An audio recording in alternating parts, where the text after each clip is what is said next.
Tony and Mike Beets, iconic figures from the hit reality show Gold Rush, captured hearts with their bold personalities and fearless pursuits in the unforgiving world of gold mining. Week after week, fans were glued to their screens, watching the Beets duo brave wild terrains, conquer daunting mining hurdles, and chase the dream of striking it rich. Their story felt like a live-action adventure, a raw, thrilling embodiment of the American dream. Their empire was built on sweat, determination, and an appetite for risk. The Beets name became synonymous with hard-earned success. But then, the unthinkable happened. News broke that Tony and Mike Beets had been sentenced to life in prison. The revelation sent shockwaves through fans and the gold mining community alike. The once celebrated family found themselves at the heart of a scandal too surreal to believe. How did two men who symbolized tenacity and grit fall so far, so fast? For many, it felt like watching heroes fall. Suddenly, everything about the Beets' legacy was cast in doubt. As the dust settled, disbelief gave way to speculation. The legal proceedings that followed were intense, and the details, shrouded in secrecy, only fueled public intrigue. Behind the courtroom drama lay a story far darker than the one told on television. Authorities kept a tight lid on the case, leaving fans and critics alike desperate for answers. What could have led two revered miners from reality TV fame to face such a grave sentence? Was this simply a case of legal missteps, or part of a deeper, more tangled web? To understand, we must start at the beginning, long before fame found Tony Beets. Born in 1959 in the quiet Dutch village of Weidenes, Tony's roots were humble. In 1980, at just 21, Tony made a life-changing leap. With little money but endless determination, he moved to Canada and found work on a dairy farm in Alberta. Life wasn't easy, but hard work had never scared him. Soon, Tony realized the path he was on wouldn't bring the success he envisioned. Farming was honest work, but not enough to fulfill his ambitions. Drawn by the allure of gold and driven by grit, he turned his sights north, to the wilds of Yukon. Where others saw hardship, Tony saw potential. In the harsh, remote landscapes of the Klondike, he didn't just dig for gold, he unearthed a future. With relentless drive, Tony overcame nature's toughest challenges and began forging a legacy that would soon captivate millions. The Yukon wasn't just a place for profit, it became the canvas for his true calling. Mining wasn't just a job for Tony Beets. It was the passion that shaped his identity. Mining wasn't just Tony Beets' career, it became his identity. In the frozen wilds of the Yukon, he didn't just strike gold, he built a name that would become legendary in the mining world. From the ground up, Tony Beets created a gold mining empire that stood out in one of the toughest industries on earth. What started as a one-man hustle quickly evolved into a family-run dynasty. With virtually nothing but determination, Tony transformed his modest operation into one of the most recognized mining ventures in the Klondike. At the heart of the business was his wife, Minnie Beets, its unsung backbone. While Tony led the charge in the field, Minnie masterfully managed the books, balanced the finances, and kept the business engine running. As success grew, so did the family's involvement. Their children, Kelvin, Monica, and Mike, didn't stray far from the family path. Instead of chasing outside careers, they embraced the family legacy, learning to handle multi-million-dollar heavy equipment and enduring the brutal conditions of the North under their father's watchful eye. Tony's leadership style was anything but conventional. Known for his intense focus, deep expertise, and legendary temper, he became as famous for his results as he was for his no-holds-barred attitude. He barked orders with fire, never backed down from a challenge, and punctuated his tough love coaching with his now infamous command: "Shut the F*** up and keep mining." That unfiltered attitude made him a standout when he hit TV screens. Tony's raw, unapologetic demeanor instantly resonated with viewers of Gold Rush. Fans were drawn not just to his success, but to the relentless drive and authenticity that defined him. By the time Tony joined Gold Rush in Season 2, he was already a seasoned pro. Decades of mining experience gave him a sharp edge over competitors. While others scrambled for gold, Tony's operation ran like a well-oiled machine, consistently pulling impressive yields in some of the harshest environments on the planet. Then came a move that would cement his status as a legend. In Season 5, Tony took $1 million gamble and purchased the historic dredge at Eureka Creek. Critics scoffed. The dredge was seen as outdated, obsolete, and destined to fail. But Tony saw beyond the rust and age, he saw untapped potential. True to form, he defied expectations. Pouring resources and sweat into the project, Tony breathed new life into the aging behemoth and turned it into a powerhouse of productivity. What many thought would sink him only added another pillar to his growing empire. As the show soared in popularity, so did the Beets family's influence. Tony's unrelenting spirit and the fiery dynamics within his family became a cornerstone of Gold Rush. Viewers couldn't get enough of the Vikings of the Klondike, whose fierce energy, family loyalty, and rollercoaster storylines kept fans coming back for more. For the Beets family, gold was just part of the story. What truly captivated audiences was their resilience, the fiery bonds between them, and an unbreakable will to succeed. In the heart of the Yukon wilderness, Tony Beets discovered something more enduring than gold, a platform to embody grit, authenticity, and raw determination. His story became proof that relentless hard work and bold risks could lead to real success, even in the harshest conditions. With time, Tony's mining venture blossomed into a televised legacy, and fans watched the empire grow from season to season. Each episode showcased their steady expansion, more land, more machinery, and more ambition. As claims multiplied and operations scaled, it was Tony who stood at the helm, steering the ship with calloused hands and a weathered instinct. Beside him, rising in the ranks, was his son, Mike Beets. Mike had been molded by the mine since childhood. Immersed in the trade from a young age, he quickly became his father's most trusted partner, handling heavy machinery, navigating logistical hurdles, and displaying a steady leadership that echoed Tony's own. All signs pointed to Mike as the heir to Paradise Hill. It was a legacy in motion, an empire seemingly destined to pass from one Beets to the next. But behind the scenes, the story was far more volatile. The pressures of gold mining often strained the father-son relationship, resulting in fiery arguments and explosive disagreements, especially during tough seasons. Yet, amid the shouting matches and tension, there was trust. Over time, Tony began handing more responsibility to Mike, preparing him to take control. But just as the transition seemed inevitable, a hidden threat emerged that would shake the foundation of everything the Beets family had built. In 2019, federal investigators began circling the Beets operation. What started as routine environmental checks quickly snowballed into a sweeping probe. Complaints over wastewater disposal were just the tip of the iceberg. Digging deeper, authorities uncovered irregularities in production records, numbers that didn't quite add up. Questions surfaced about whether the handover from Tony to Mike involved more than mentorship, whether it also passed down a legacy of questionable practices. Allegations began to mount. Investigators suggested the Beets operation may have been entangled in illicit activity for years, its legal front masking a deeper network of environmental and financial misconduct. The deeper they looked, the darker it got. What once seemed like a story of generational success now bore the marks of a business tainted by years of hidden wrongdoing. The mythos of the Beets empire was unraveling. Court documents revealed the investigation took a dramatic turn when insiders began speaking out. Former employees broke their silence with damning claims of large-scale tax evasion and illegal mining tactics. The most shocking revelation came from mining inspector John Reeves. According to Reeves, toxic samples were discovered in tailings ponds on Beets claims, traces of mercury and cyanide. These banned chemicals pose severe threats to both human health and the environment. The findings suggested not just negligence, but a systematic disregard for safety and law, one that could leave lasting scars on the region's delicate ecosystem. Reeves' testimony delivered a chilling accusation. The use of banned chemicals wasn't accidental, it was strategic. He claimed that mercury and cyanide were deliberately employed during early morning hours, carefully timed to avoid detection when television crews were off-site. Prosecutors argued these methods were part of a calculated plan to boost gold yields while maintaining the illusion of clean operations for the cameras and the public. The case took an even more explosive turn with the testimony of Brian Anderson, a former Beets family mechanic. Anderson, who had worked with the family for 8 seasons, became a key witness. He cooperated with authorities and presented hidden camera footage that, according to prosecutors, showed Tony and Mike Beets engaged in secretive discussions with gold buyers from Venezuela, transactions that were never reported to tax officials. That footage, prosecutors claimed, revealed the heart of a sophisticated money laundering scheme.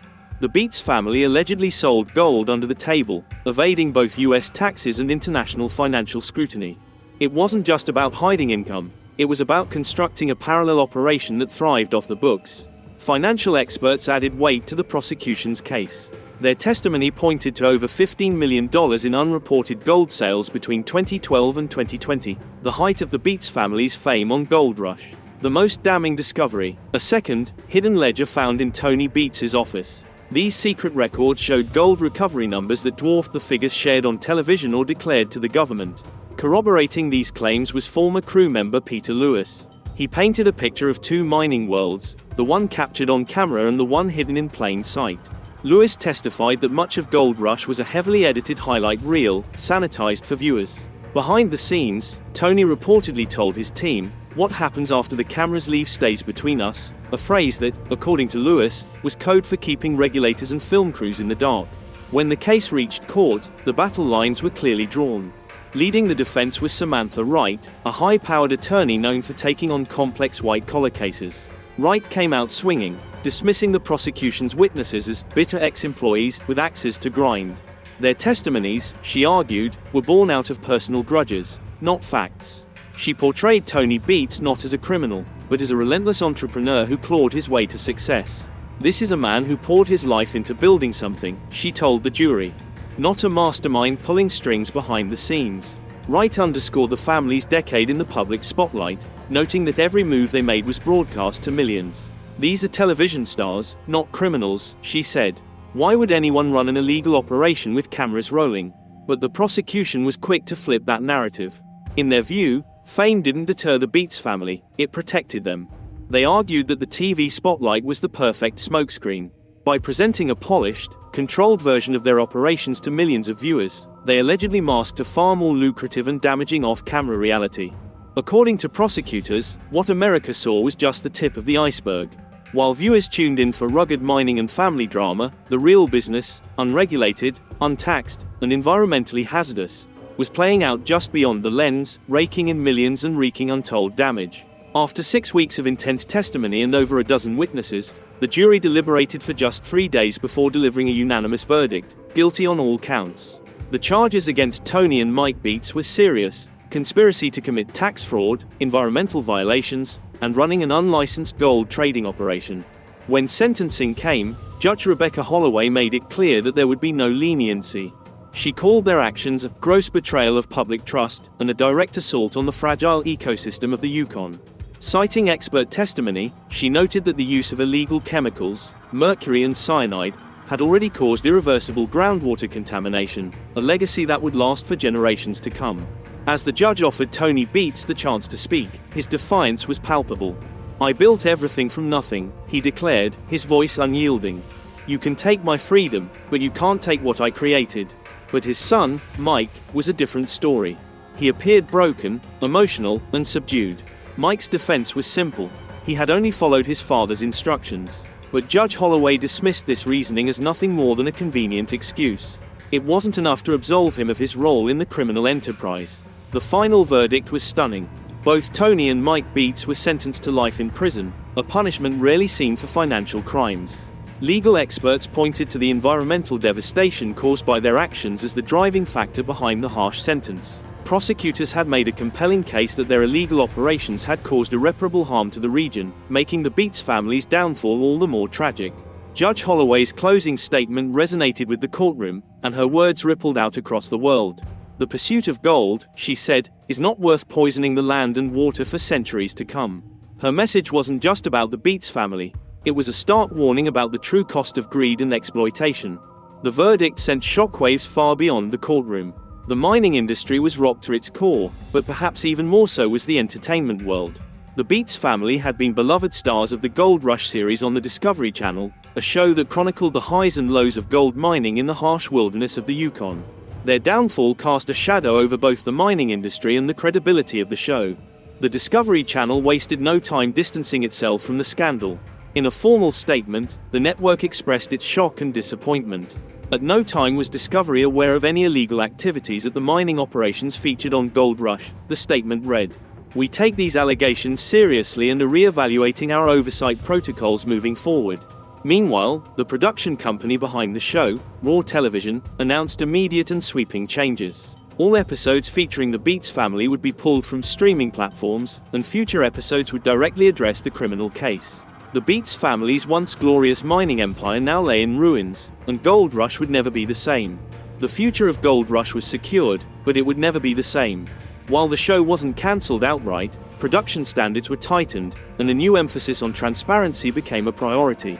The aftermath of the Beets family's legal troubles reverberated through the mining community, and Gold Rush co-stars were equally stunned by the turn of events. Parker Schnabel, who had often clashed with Tony Beets on screen, expressed his disbelief in a statement.